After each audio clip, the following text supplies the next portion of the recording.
Hello friends, my name is Ovin Nyalazi and I'm a COVID-19 survivor.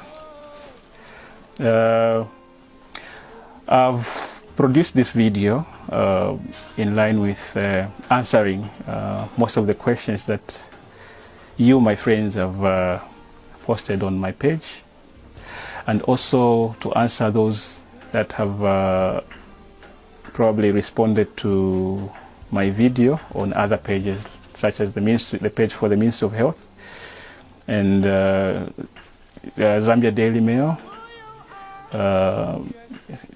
Smart Eagles, and many other pages that have shared my video and probably part of my testimony. It's not really a full testimony that is there, but they've just shared just part of my testimony.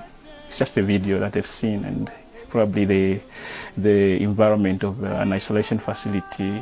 So I'm not surprised that some people were saying, why is he not talking? Because initially that video was not meant for everyone. that video was initially meant for my family, my own record, and I just decided to share it with my friends on Facebook after noticing that there's a lot of information that was needed, or maybe the public needed. That's how it went into public domain. But the initial idea for producing that video was not meant for public domain. It was meant for personal consumption. So for those that are saying, no, why is he not talking? Now I'm talking. Okay, so I got tested for COVID-19. That was on 23rd of April, on a Thursday. That's the day when I got tested. Now, the question can be, what prompted you to get tested? Did you visit the clinic, or you visit the hospital, or testing, whatever? No, actually, I called 909. 909, that's the toll-free line for DMMU, so that I can get tested. So I was trying to find out where I can get tested. Then I was told, actually, right now we can come to your place. If you suspect that you've got COVID-19, we can come to your place and have you tested. So I said, oh, okay. Then they asked me, how are you feeling? Then I told them how I was feeling. So initially, I would say I had a headache, I had flu, I had a cough, and I had body pains. So the cough, the flu, and the headache were quite mild, such that sometimes you can just ignore. And the headache was like, it would come and then just disappear. So for that, I didn't really say that anyway. It will clear. Just one of those things, you know, once in a while, maybe change of seasons or whatever. So that was my initial thinking. Okay, but then the body pains were quite severe. So I said, I think let me try to find out if these body pains have anything to do with COVID-19. So I was doing my research online. So I found a video on YouTube of a survivor of COVID-19 in the US who actually who tested positive, and the only symptoms that person had was the body pains. So no any other symptoms. So he didn't have high fever, he didn't have difficulties in breathing, but he had body pains. So that's how he was tested, and then unfortunately he was found out to be positive. And then on that forum, the same video, on his video, there are comments below his video.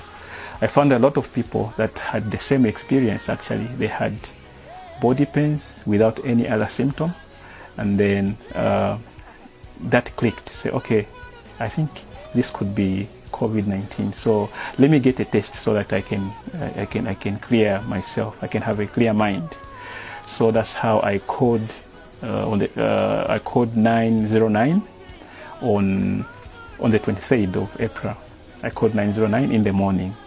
So I called 909 and somebody responded, and I explained to them my condition, and from my explanation they weren't quite sure, but they said, okay, all the same, we'll still come through to your place and then we'll get you tested.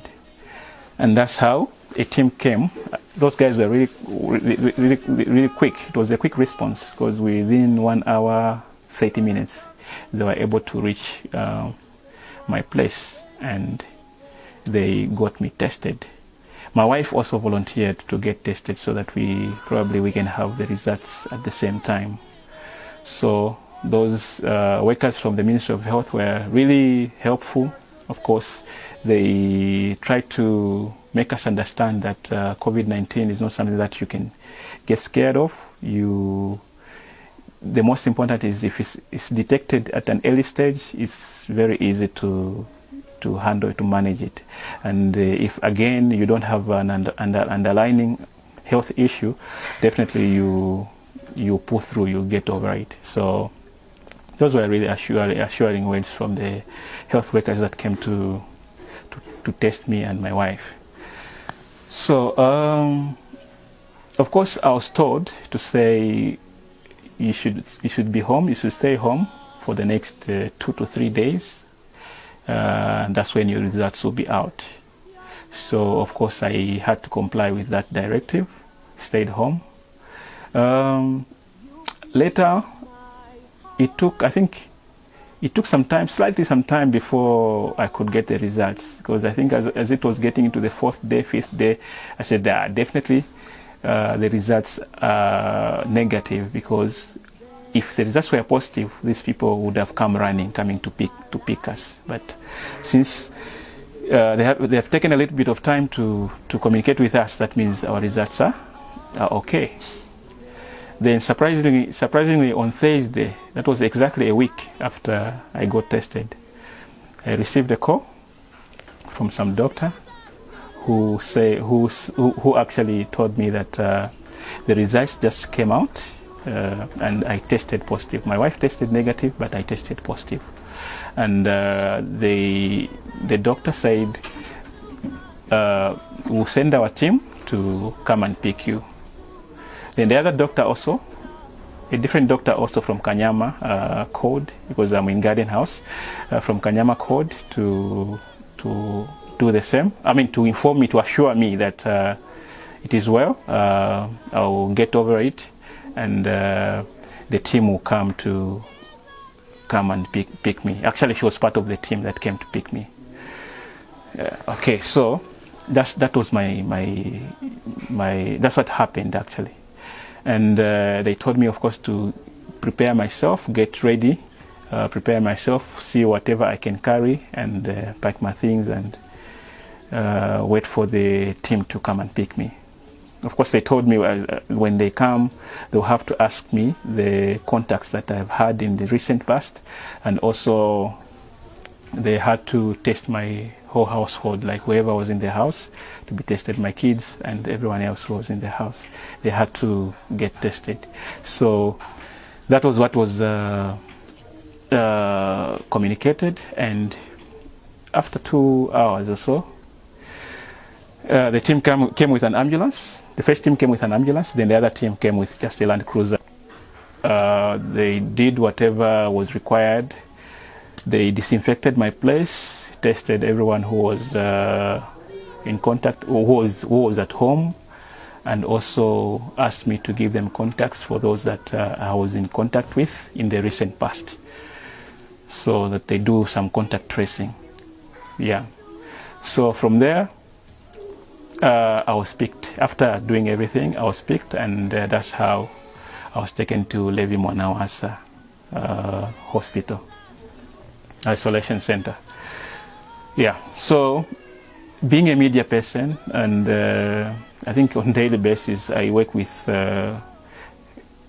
my camera, I work with my laptop.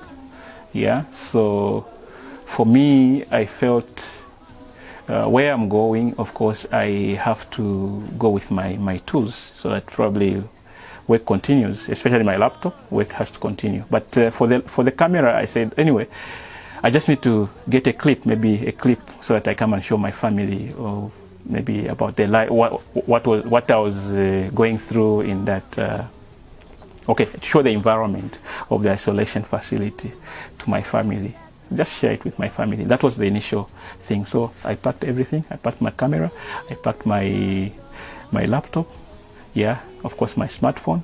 So basically, these people don't really restrict you in the gadgets that you can carry. You can even carry books if you want to spend your time in isolation reading or studying. You can carry books and stuff like that. So for me, those are the things that I thought were important for me to survive in isolation. My camera, my laptop, and my smartphone. And of course, bundles. If I have bundles, then I'm still in connection with the outside world. If I have talk time, then I'm able to communicate with my family. So I think basically that's what I looked at. So I arrived there. Of course, the ambulance didn't go straight to Levi Mwanawasa. We also had to go and pick another person from Lilai. Yeah, from Lilai. Lilai Shilanga, they usually confuse me. It's from Lilai. Yeah, so we picked someone from Lilai, and then we were in the same ambulance with this colleague of mine. Then we were taken to Levi Mwanawasa for isolation. Yeah, so basically that must have answered some of your questions, how I tested, how I knew that I was COVID-19 positive. Now, some people are saying, how did you receive it? How did you receive the information that you are positive, you came out positive after testing for COVID-19? I think when you have symptoms, and when you have symptoms, and then you call someone, you call the doctor to come and test you, they are 50-50. I think you should expect the 50-50 expectation. It's a 50-50 expectation. You can be positive, you can be negative. So even your mind should be able to accept whichever way. If it's positive, then that's okay. If it's negative, that's okay. That's still okay. Now, when it came out positive for me, it didn't move me. It didn't freak me out, because of course I had symptoms. So, and I'm the one who called 909 so that these people can come and test me. So I know some friends. My friend was joking. Was say, "Unawa yambira dala." That's how. That's why you came out positive. You know. Yeah, that's my friend, who just he was just joking. So, testing positive. How did I accept the situation? Of course, I didn't have any fear in me. I didn't have any fear. You know, sometimes we grow to a level, especially when you are a believer, you're a Christian, you come to a level whereby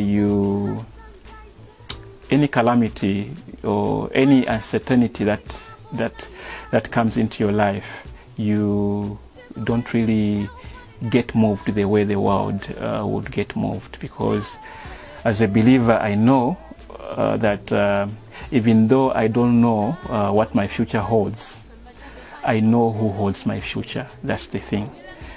I may not know what my future holds, but I know who holds my future. So I know God holds my future, and God has a plan for my life. So if my plan is ending today, definitely who am I to protest? So that's the thing. So if my plan is supposed to, by God's plan, if my life is supposed to end during this pandemic, this COVID-19 pandemic, who am I to protest to God? So sometimes when you are a man of faith, you tend to accept situations easily and probably forge ahead, move ahead with life, and find solutions if you can. So these are the things that I thought I could share with you in this first video.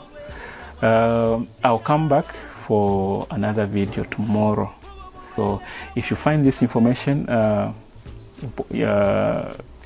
important to you or helpful, you can share it with your friends.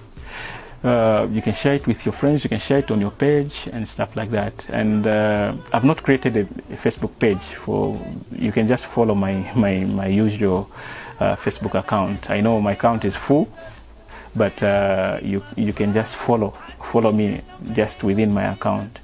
Yeah, so that you get the updates, because sometimes maybe the source where you got this information from, that I am a COVID-19 survivor, they might not feature this video, or they might not feature any other subsequent videos that I might produce too. So that's all. I hope you have a good day.